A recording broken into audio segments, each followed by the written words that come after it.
ஓம் சர்வலட்சுமி ஸ்ரீ அஷ்டலட்சுமி நாராயண ஆலயம், ஸ்ரீ மகாலட்சுமி அம்மா தேவஸ்தானம் இதில் ஃபவுண்டராக இருக்கேன்.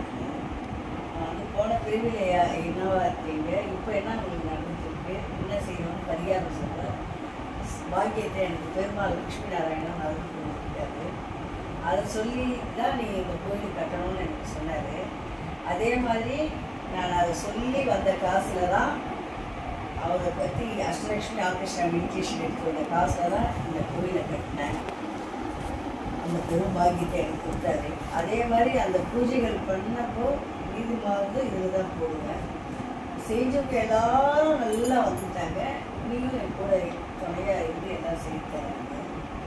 என்ன நல்லா ஆனதுனால அவங்க என் அம்மாவை லட்சுமியை கொண்டாடுறாங்க. இன்றைக்கி நான் கும்பகோணம் வந்திருக்கேன். எல்லா சாமிகளும் நேற்று கும்பிட்டேன். சரி ஒன்றும் டைம் இருக்க யாரையாவது பார்க்கணும், ஏதாவது கோயில் போகலான்னு இன்றைக்கி இருக்காதுங்க. நீங்கள் இருக்கிறதா கேள்விப்பட்டு இங்கே வாங்கணும் அப்படின்னா சரின்னு வந்தேன். இங்கே வந்த பிறகு உங்களுடைய ஆரா, உங்களுடைய தேஜஸ், உங்களுடைய ஆத்ம பரிமாணம் பார்த்துட்டு எனக்கு யாராருக்கோ ஆத்மாவதி சொல்கிறோமே, உங்களை பற்றி சொல்லணும் அப்படின்னு ஆசை. எல்லாம் உங்களுக்கு தெரியும். ஆனால் எங்களை மாதிரி இருக்கிறவங்க வாயாலையும் கேட்கறதுல ஒரு சந்தோஷம் இருக்கு இல்லையா? தாய்க்கு குழந்தை ஒரு பருப்பு ஊட்டினாங்க. அது மாதிரி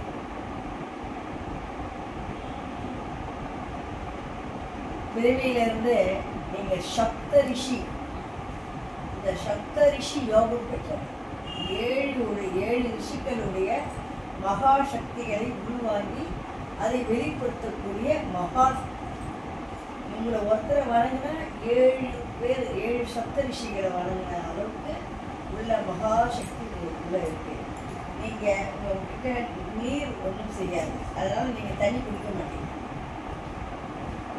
அதனால உங்களுக்கு உடம்புல தண்ணி குடிக்க மாட்டீங்க. உங்கள் உடம்புல இருந்து தண்ணியும் வராது. நெருப்புல எவ்வளோ நேரம் வேணாலும் உட்காருவீங்க. நெருப்பு சார்ந்த உங்கள் பக்கத்தில் எந்த பொருள் இருந்தாலும் அது எரியாது. ஆகாசம் மந்திரம், நீங்கள் என்ன மந்திரம் சொன்னாலும் குழந்தை பிறக்கும், உங்களுக்கு கல்யாணம் ஆகும், உங்களுக்கு இதை சொல்லு, இதை பண்ணு அப்படின்னா அது ஆகாசம், அந்த வேலை நடக்கும். உபாசம், நீங்கள் சாப்பிட மாட்டீங்க, ஆகாரம் எடுக்க மாட்டீங்க, சோறு சாப்பிட மாட்டீங்க. உங்களுக்கு சட்னி உப்புமாலாம் தெரியவே தெரியாது. 47 வருஷமாக உங்களுக்கு அது சம்சாரம், அது கிடையவே கிடையாது. நீரில் நெருப்பு, காற்று சொல்லிட்டேன். நிலம், எவ்வளோ நேரம் ஆனாலும் இந்த நிலத்தில் 10 மணி நேரம் 15 மணி நேரம் அப்படியே உட்காந்து தான் இருப்பீங்க. இதுக்கு போக மாட்டீங்க, ஒன்றும் கிடையாது. இதுதான் நீர், நிலம், நெருப்பு, காற்று அத்தனையும் உங்களுக்குள்ள ஐக்கியம். அது அத்தனையும் உங்களுக்குள்ளே இருந்து வேலை செய்யுது. நீங்கள் சொன்னால் கேட்கும். மழை வான்னா வரும், வராது.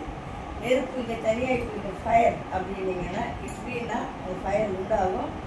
அப்படின்னா நீங்கள் அது போய் உட்காந்தா அது உங்களை தீண்டாது. மந்திரம், அந்த மந்திரத்தை நீங்கள் மற்றவங்களுக்கு சொல்கிறீங்க, கடவுளே அந்த மந்திரத்தை கேட்கறதுக்கு உட்காந்துருப்பாங்க. வந்துட்டு உட்காந்து அப்படி மனைவியோடு வந்து உட்காந்து உங்கள் மந்திரத்தை கேட்பாங்க. உங்கள் மந்திர சொச்சாடனம் கேட்கறதுக்காக கடவுள் வந்த ஸ்தலம் இதுதான். அது ஆகாசத்திலிருந்து வர, அதனாலதான் ஆகாசத்திலிருந்து வர அவருக்கு தனிப்பெரும் கோவிலை நீங்க கட்டி வச்சிருக்கீங்க. நீங்க அட்வர்டைஸ்மெண்ட் அதெல்லாம் தேடல, உங்களை தேடிதான் எல்லாம் வரும். எல்லாமே தேடி வரும். அது பெரிய விஷயம் இல்லை. உங்களுடைய இந்த ஆத்மா பிரியறப்போ சாட்சாத் அந்த லக்ஷ்மி நாராயணனே தேடி வந்து எப்படி எடுத்து போவார் தெரியுமா? இப்படி குழந்தை மாதிரி எடுத்து அழைச்சிக்கிட்டு ஓடாடா உங்க இடத்துக்கு போயிடுவா, ஓடா அப்படின்னு கூப்பிட்டு போவார். அந்த தேவி தான் நீங்க. அந்த ஸ்ரீ சாய்பாபா விளம்பரத்தால புகழ்ந்தார். ஆனா நீங்க அதுதான் அவரை விட கோடி மடங்கு.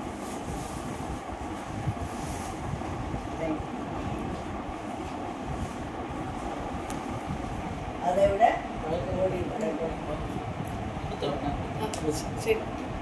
உங்களுடைய பார்வை பட்டாவே உங்கள் பார்வை நயன தீட்சை.